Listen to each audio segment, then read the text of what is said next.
Hi, welcome to the Happier Life Project, brought to you by the free, award-winning mental health and wellness app, My Possible Self. This is the podcast that brings you expert insights and empowering conversations to help you live a life that feels more meaningful, balanced, and authentic. I'm your host, Gabby Sanderson, and today we're tackling a topic that many of us silently struggle with, and that's perfectionism. On the surface, perfectionism may seem like a good thing. It's often praised as a sign of dedication or high standards. But the reality is much more complicated. Perfectionism isn't just about striving to do your best. It's about setting impossible standards for yourself and believing that anything less than perfect is a failure. It's a mindset that can be exhausting and, over time, incredibly damaging to your mental health. When we're consumed by perfectionism, it's not just our goals that are affected, it's our self-esteem, our relationships, and our ability to simply enjoy life. Instead of celebrating our achievements, we focus on flaws. Instead of feeling pride, we feel shame. And that constant pressure can lead to procrastination, burnout, anxiety, and depression. So why do we fall into this trap? What drives us to chase something that's ultimately unattainable? And most importantly, how can we break free? To answer these questions, I'm joined by Vassia Sarantopoulou, founder of the AntiLoneliness project, a psychologist, and a passionate advocate for mental well-being. Vassia herself is a recovering perfectionist who works with ambitious professionals and entrepreneurs who are overwhelmed by stress and burnout and tired of being stuck in overthinking and perfectionism. With her wealth of experience helping people untangle the web of perfectionism, Vassia will help us explore how perfectionism takes root, the toll it takes on our mental health, and Vassia shares compassionate, practical strategies for letting go of the need to be perfect. And do make sure you stay right until the end, as Vassia is going to pop back up and tell you about a free guide she has kindly donated with 7 tips to stop overthinking. You can find the link in the episode show notes to download the guide. If you've ever felt like you're not enough or find yourself stuck in a relentless cycle of overthinking and self-doubt, this conversation is going to be very helpful. It's not about lowering your standards or giving up on your goals.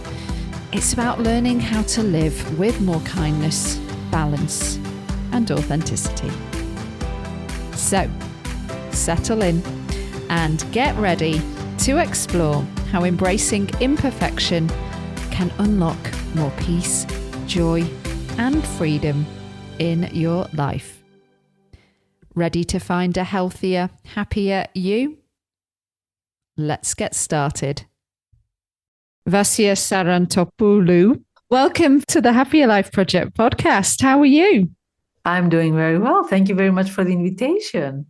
Well, thank you very much for accepting and coming on the podcast. Today, we're going to talk a lot about perfectionism and also a little bit about this hustle culture that seems to be becoming more problematic as well.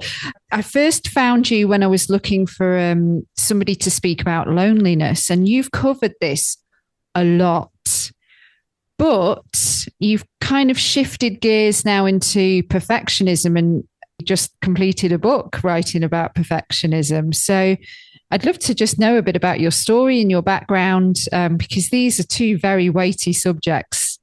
Indeed. And there's a connection also between them.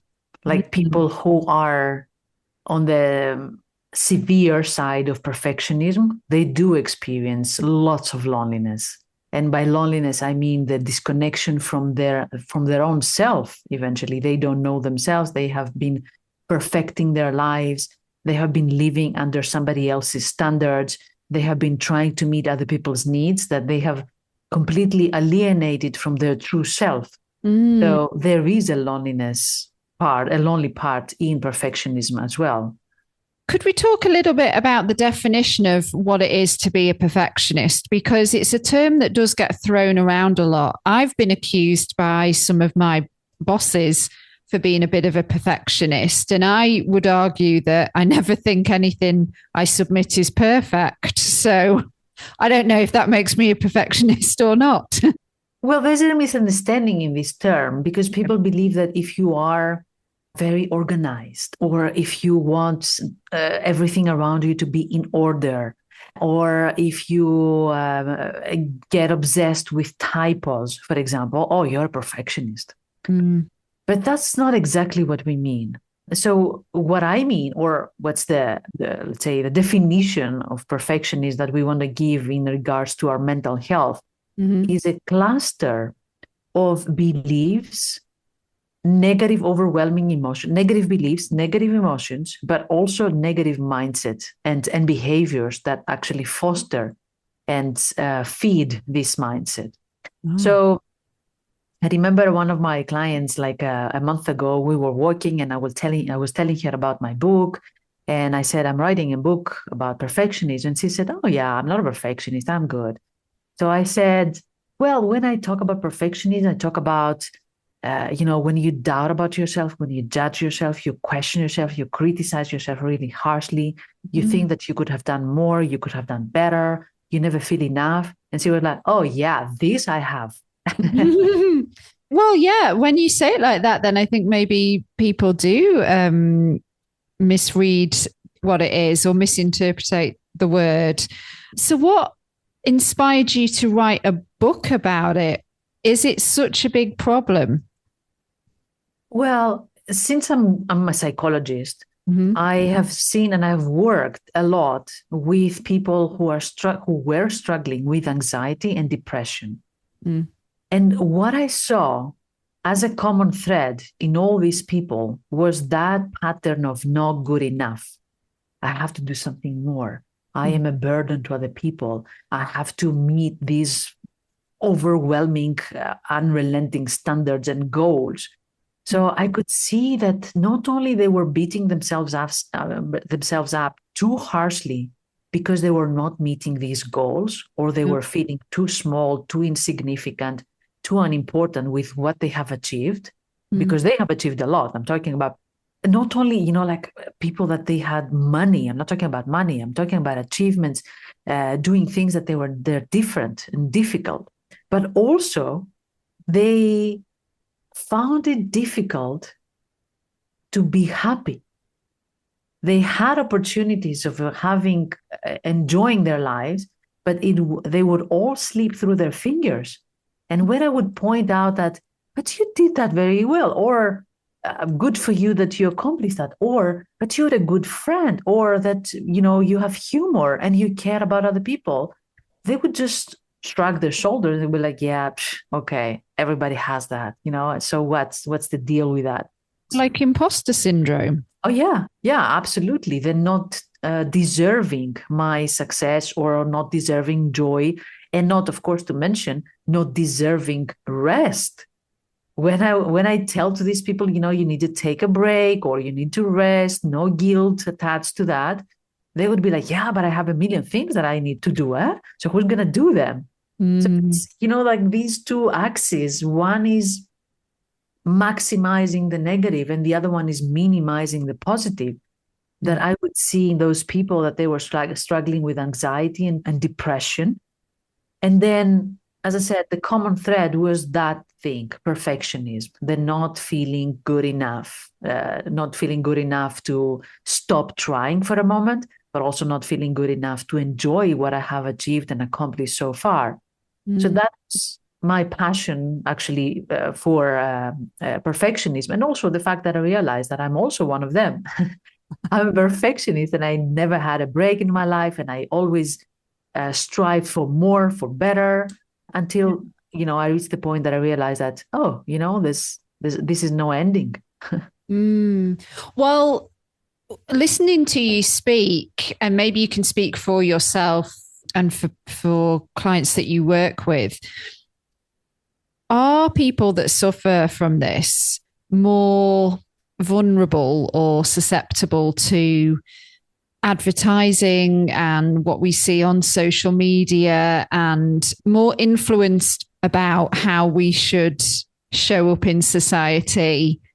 And like we touched upon, the hustle culture and the badge of honor of being incredibly busy and all of the things that, are flying at us all the time. You should be this person, you should be driving this car, you should be buying this house. Is this all woven into it? Yeah, absolutely. Because most of these expectations are societal expectations that we get either from our family or from the commercials and the world that we live in. Yeah. I remember I had a client many years ago that she was having a very bad existential crisis, and she couldn't bear her life because she was 30 and she didn't have kids yet. Yeah. And that's not something you get born with. That's something you learn from the society. You learn that, by 30, you should have a house, a job, and family and kids. Mm. And she was having a huge crisis, like, oh my God, I'm failing in life if I am not having kids. And she's not the only one. I mean, I know people that they walk around with these standards that are not theirs. Yeah. So then how do you start to untangle yourself from all of that messaging? I think it's about finding what truly matters for us and what really gives us happiness. Mm-hmm. Because all these expectations and all these goals and all these standards that we learn from commercials, like having the corporate job or having an expensive car or having all the beauty products that we need to have so that we can have a 2-hour beauty routine every day, for example, that eventually we realize that they don't bring happiness. I also, my clients, they reach this point where they are like, but what's wrong with me? I have everything that I should have. Yeah. I shouldn't complain. And yet I don't feel happy. Yeah. So that's the point when we realize that just because we saw on the commercials that it will bring happiness, or just because our dad said back then that if you have a good job, you're going to be happy, or if you are married, you're going to be happy. That doesn't mean that this works like that just because somebody said so. It has to resonate with our own values and with what we think as important. Absolutely. And also, and the other thing about the happiness is that you can be happy if you can be satisfied and grateful for what you have now. Happiness does not lay in the future. I will be happy when, or I will be happy if. Happiness is a skill. If I can appreciate what I have now, I can also appreciate what I will have in the future. Mm-hmm. But if I have never appreciated anything in my life, or I have minimized what I have achieved all the time in my life, there's not going to be a point in the future where I will be happy and blissful and joyful and appreciative. This is the capacity for the brain to be present and to appreciate. If you haven't worked on this brain skill, then it's not going to happen in the future. Yeah, I think we've been so conditioned, though, to be looking forward to something. And maybe part of that is because the daily grind of life can be really difficult. If you're not doing a job, for example, that you love or you enjoy even. I mean, some people dread going to work and then they spend the entire day doing something that they're not fulfilled by. But you've got to pay bills and maybe you've got a family to support. So it's really, really tricky, isn't it, to, I don't know, try and navigate around all of that. True. But then that's again the point when we realize that we're not defined or identified by our work. For some reasons, maybe we have decided to do this job that pays the bill, even though it's not the dream job. okay, and we have decided that we're going to stay there. I'm talking about the conscious decision that we've made, that I cannot leave now. I have 3 kids or 2 kids, whatever, or a mortgage, and I have to stay. But I'm not defined by my job, or I'm not going to wake up every morning feeling like a victim that I have to go to this job. I will honor my decision that I made in order to stay to this job. And then what's happening at the rest of the time? Like the rest of the day, when you go back, am I still thinking about my job and how unsatisfying my life is and how many mistakes I've done to choose this job? Or am I forgetting my job identity and I am also seeing myself as a person who has more interests and more areas in my life that I can derive joy from? And that's the family, or that's my hobbies. So who am I actually other than my profession? That's something that we can work if we cannot change jobs. That's a really good point. So how does perfectionism show up outside of the workplace then? That's a good one. Yeah. I'd imagine in the diet industry, in the diet and fitness, perhaps with body goals, shall we say? Yeah, absolutely. Yeah. And as I mentioned before, anxiety and depression, but also the third mental health struggle that is highly related with perfectionism is eating disorders. Really? Yeah, because it has this element of it's not good enough how I am now, and I have to become something else. And there's an element of control there, which is really huge in perfectionism.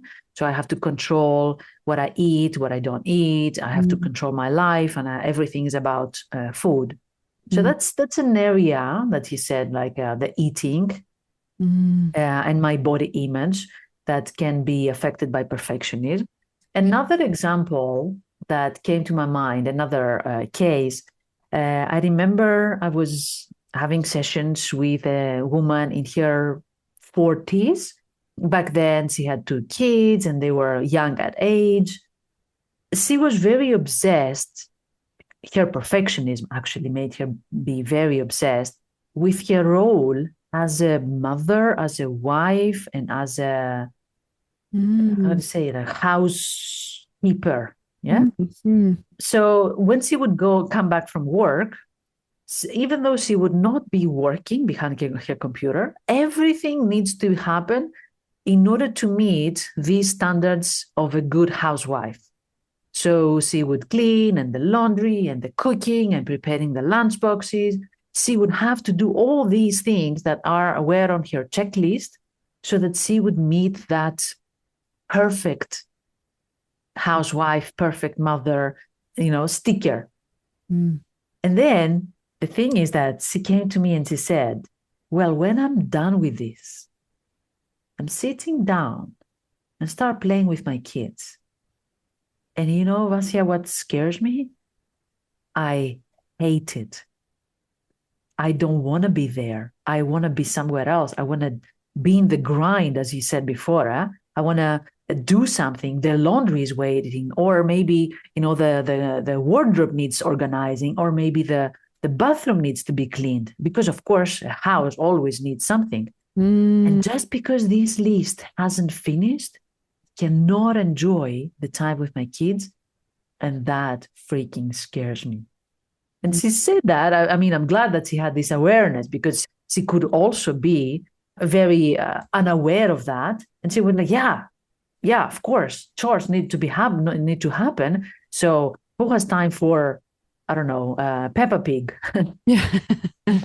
But she was aware, and she was really terrified with the effect that perfectionism had on her, on meeting these goals and these achievements and focusing on the tangible side of life while dismissing the intangible side of life, which is the connection she wanted to have with her kids. Yeah. And this is where we started. It's sad, but I'm also not surprised. And I don't know if maybe part of it is when we keep ourselves that busy, then we don't give too much attention to our thoughts because we haven't got time to. And then when we actually stop, then they can all come in And especially if you are suffering with any kind of mental illness, then that can be particularly challenging. Of course. And I also think as well, like there's a lot of people that retire and then they go back to work, you know, because they don't want to stop and they don't want to slow down. And maybe part of that is because they feel like then they're entering another stage of life, you know? But then I also think part of that is they don't know what to do with themselves. Yeah. That's exactly what happened also with the pandemic. We had more time in our hands. We had more time with ourselves because we had to stay at home. We didn't have to commute. We had to stay with our partner, which was also in some cases a person that we were avoiding by working. So then the monsters came out of the bed and we didn't know what to do with these monsters. We don't know what to do with our thoughts. That's why we're avoiding. So I agree with you. We are avoiding for a very, very valid reason.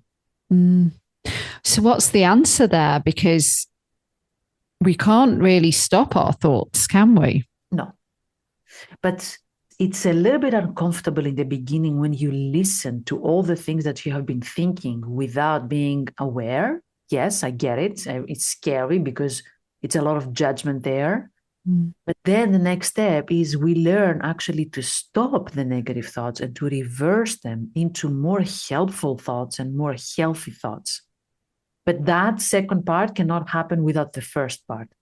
I cannot have happy thoughts if I don't actually realize that I have thoughts and what kind of quality these thoughts are. Yeah.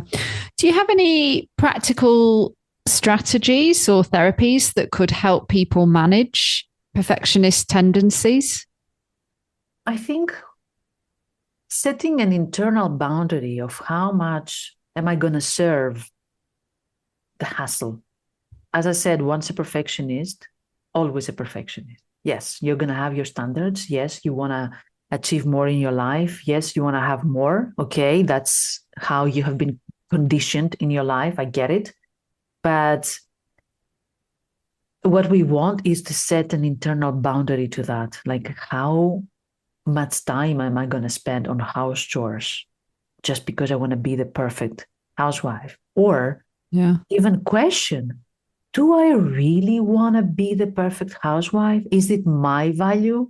Or maybe am I carrying that from the previous generation? My mom used to say, oh, your house is not clean? What kind of housewife you are?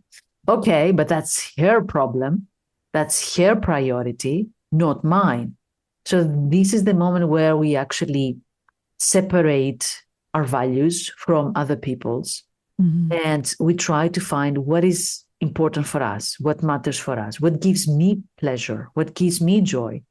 The woman that I mentioned, she said, I want to sit down and have, silly playtime with my kids. That's what I want to do. So then she starts creating her own priorities in her life. And then she starts serving these priorities. It's not easy. In the beginning, it comes with guilt. That's another thing that we can do. Allow the guilt, allow, all these voices of people or society or our parents to talk to us. But then when we start pushing them aside, no, that's not mine. I want to live my life in a different way. Then we actually learn how to live in the present without guilt and feeling happy. The woman that I mentioned in the beginning, that she had her mother's or her culture's expectations that she should be having family by 30. When she started working with that's not mine, and that doesn't mean that I will never be happy if I'm not a mother by 30, then she found her own way to be happy and present in her life without this expectation that I have to deliver a human being to be happy. Yeah. Can perfectionism ever be a positive trait? Yeah. There was a study by Stuber and Otto. I don't remember exactly the day, the year. I think it was something in the 70s, 80s.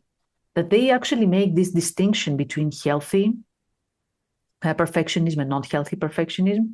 and they call the unhealthy perfectionistic concerns and the healthy perfectionistic strivings. So they said, actually, yes, it's good that if you have the need for excellence, it's okay. But also on the other side, the rumination, the doubting yourself, the being afraid of failing or thinking that you're going to embarrass yourself all the time, that's the toxic. That doesn't allow you to be yourself and keeps you, in a bubble all the time just because you want to be protected. So when you burst that bubble and you are trying to be a little bit messy, a little bit vulnerable, and learn from all these experiences, I'm not going to say mistakes, but experiences of failure or setbacks, then you are becoming better, which is the initial goal of the perfectionist, while also enjoying your life. So I think that's the healthy part of it. Am I growing while enjoying my life? If I'm growing, but at the same time I'm suffering, then it's the toxic. Yeah.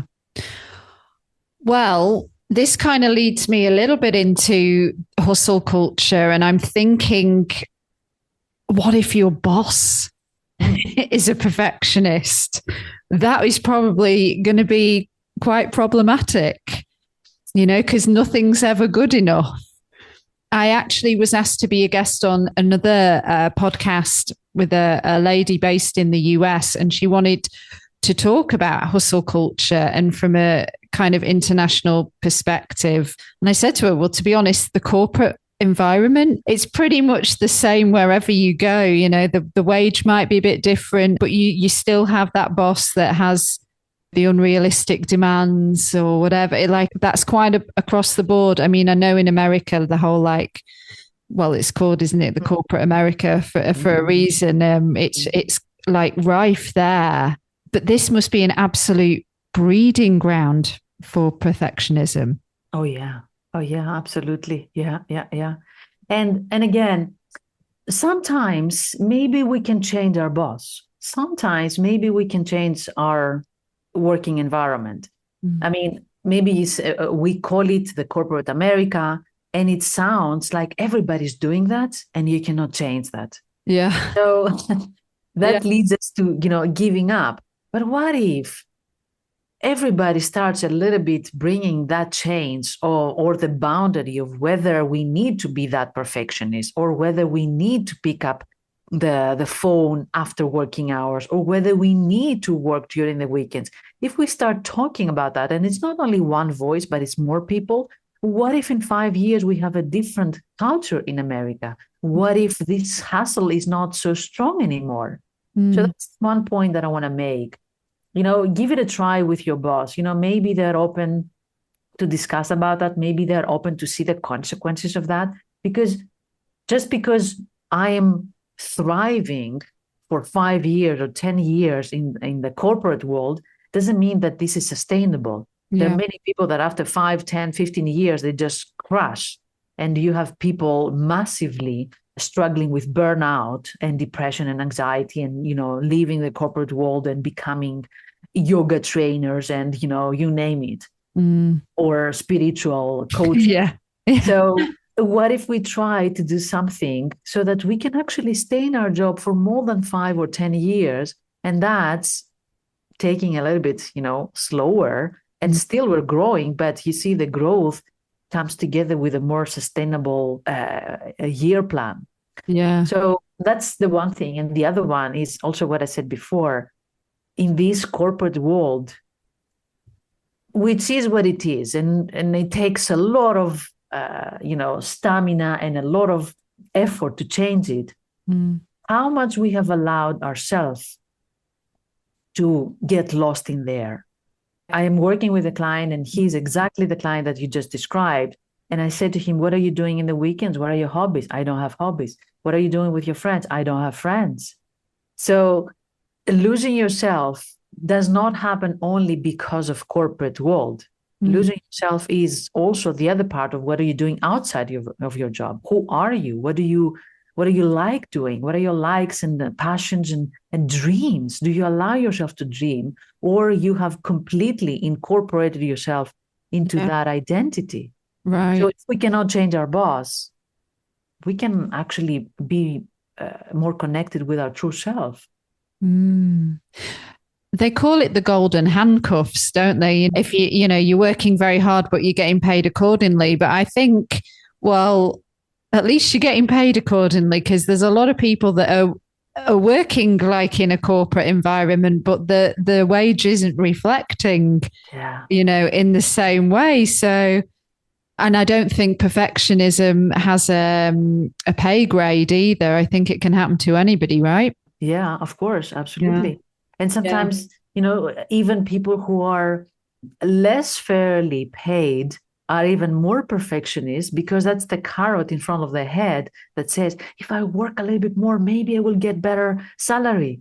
So then they keep running in the hamster wheel, because they hope that one day I'm going to be seen, I'm going to be appreciated, I'm going to be recognized. So let me put a little bit more work. We're coming up to Christmas, and I think this is also a problem. People wanting the perfect Christmas, because there's a lot of pressure that is put on. I think we put it on ourselves, to be fair, to buy the perfect presents, to make the perfect meal. What is your view on the holiday time? And then how can we, if we are a perfectionist, just make sure that we don't get too stressed and too anxious and actually can enjoy ourselves a little bit? So one thing that I want to say is get in touch with what we need for this holiday, what we really need. And I'm talking about non-tangible needs. So get in touch with ourselves. Like, do we need time with friends because we haven't had the time because of work to see them? Then that's one thing that we need. Or have we been really overwhelmed and stressed and tired because of too much work or responsibilities? Maybe that's the time that we need rest. Mm-hmm. So try to find 1 to 3 things that you really need. And I'm talking about non-tangible emotional needs that you have from this holiday, and prioritize these. So the need, for example, I need to have a clean house. It's not an emotional need. That's very, very tangible, very much aligned with the perfectionistic need to have a facade of being clean and tidy and everything is perfect. Mm-hmm. But I'm talking about what is our body, what is our soul, what does our mind need during these holidays. So set these goals, 3 goals for this holiday. I need rest, I need connection, and I need, reflection with myself, like stay with myself and reflect. So that we can actually have a compass now, an internal compass, not an external, that says you need to go to all the parties, or you need to have a perfect dress for the holidays, or you need to cook the perfect dinner. That's external goals and expectations. We need to have the internal compass for that. And based on that, set your boundaries. How many parties are you going to attend if you say that you need rest? See, already the decision making is easier because we've set that internal compass. Yeah. Just before I wrap up with the Happier Life Project's last 5 in 5, so these are the same 5 questions that I ask every guest to close the episode. Is there anything else that you would like to add on the subject of perfectionism that we've not covered yet? What I would like to add is the element of self-abandonment that happens in perfectionism.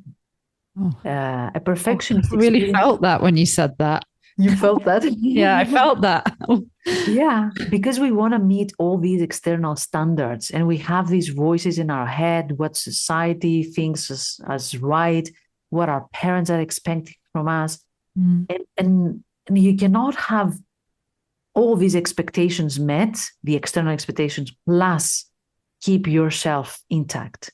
You're going to abandon yourself. You're going to say, it doesn't matter that I want to be happy, or I'm happy with myself without a family. I have to have a family because my mom also was a mother before 30, for example. So we are going to abandon ourselves. And that's the biggest trap and the biggest drawback of perfectionism. Yeah. We are really scared of other people's opinion about us. Yeah. FOPO, fear of other people's opinion. FOPO. Oh, okay. Yeah, And yeah. FOMO, but We FOPO, also have FOPO. Yeah, we have many fear FO. of other people's. We're Yeah. so afraid of, how we are perceived by others that Mm, we forget how we are perceived by ourselves. So it's okay if I don't like myself, but it's not okay if you don't like me. And that's the definition of self abandonment. Yes, everything for you, I will abandon myself for you. So that's the thing that I would like to add. yeah, that is such a weighty cross to bear. Yeah, it is. It is. Mm, And the opposite, of course, the moment that you realize that you have been abandoning yourself and you don't want to do that anymore, and you start noticing yourself and you start connecting with yourself and you start listening to your body, to your feelings, you feel a really deep sense of joy. Oh my God, where was that? Just because I'm meeting my needs without attaching any selfish sense there. I know who I am. I know what I need. I know what matters to me, and I live my life aligned to my values. That's a joy and a happiness that nobody can take from you. yeah. That's the New Year's resolution that everybody should be striving for, I think. Yeah, absolutely. And it's a Amazing. journey. It's a Yeah. journey. It doesn't mean that it will happen tomorrow. It's a journey. Okay. Let's do the Happier Life Project's last 5 in 5, and then we'll talk about how people can find you and check out your work and all of that good stuff. Are you ready? Oh, yeah. Oh, my God. Okay. When and where are you at your happiest? When I play with my cat. Oh, When I cuddle with her and I play with her, I mean it sounds silly, but I cannot even conceive that. I cannot understand like how am I feeling so happy? It's just a cat. And we're just, being silly together. I think all pet owners can relate to that. Yeah. What's your favorite thing to do that nourishes your mental health? Journaling. Really? Do you do Yeah. that every day? I try to do that every day. And last month I was on holidays in Japan and I didn't have any notebooks and pens with me, and I really missed it. I was like, I want to go back. I want to start because it's just takes a lot of things from your head and just put it on the paper. And again, it's a process of connecting with yourself, and I really enjoy that. Yeah. What piece of advice do you now know that you wished somebody would have told you earlier that would have made you a happier person? Ask for help. Mm. Being a perfectionist sometimes means that you have to create this image that you are self-sufficient, strong, you can do everything by yourself, you don't want to be a burden to somebody else. So then when you start asking for help, nobody judges, first and foremost, but also it gives you the opportunity to connect with the other person, to let them see that you trust them. And of course, to get some valuable insights that you don't need to go through this by yourself. It's there. Somebody else has done it before. So asking for help and being more vulnerable and saying, I don't know that. Can you help? That's, yeah, that I would really appreciate if somebody said that before to me. Mm. And especially being an entrepreneur that, I want to do everything by myself. Yeah. Yeah, absolutely. What is the most important one thing that needs to change to make the world a happier place? To learn how to be kind and compassionate to ourselves. When we learn how to be into somebody else's shoes and realize that I don't need to be in exactly the same situation with you, but I have already felt the same feeling that you are experiencing. And now I can resonate, now I can understand you. Then we are becoming more kind to others, we're becoming more kind to ourselves. And then the whole world is becoming a kind of place to live in. We don't need to bully, we don't need to shout, we don't need to go on social media and spread hate. We don't need that. Last question. What is a simple, actionable first step we can take when it comes to overcoming perfectionism, if we can overcome perfectionism, I'm adding, that will help us on our mission to building a happier life? Is managing perfectionism probably a better word than overcoming? Managing. Yeah. If you're asking me for one tip, then I can say do one thing you enjoy every day. Because perfectionism says do things that other people would enjoy or other people would appreciate. And it binds together with what we said before, the self-abandonment. So you're canceling that when you're actually thinking, what is one thing that I enjoy and I want to do that today? Because in order to answer that question, you need to connect with yourself first. And that's important for a perfectionist. Yeah. It's like people pleasing, but you're the person to please. Yes. Flipping it. Thank you so much, Vassia. I've got here Instagram, LinkedIn, YouTube, and your website. I'll put all that on the episode show notes so people can click on the links. But for Instagram, it's instagram.com, Vassia, Vassia. Is that .sar? Sar, yeah. Yeah, SAR, SAR. And then, you're also on LinkedIn, YouTube, and the website. Can we point people to AntiLoneliness.com? I know you've got your own personal one that's on the way. Yes, that's on the way. That's coming probably, during this Christmas holidays period. Yeah. Thank you very much for sharing your thoughts today and your time. It's much appreciated.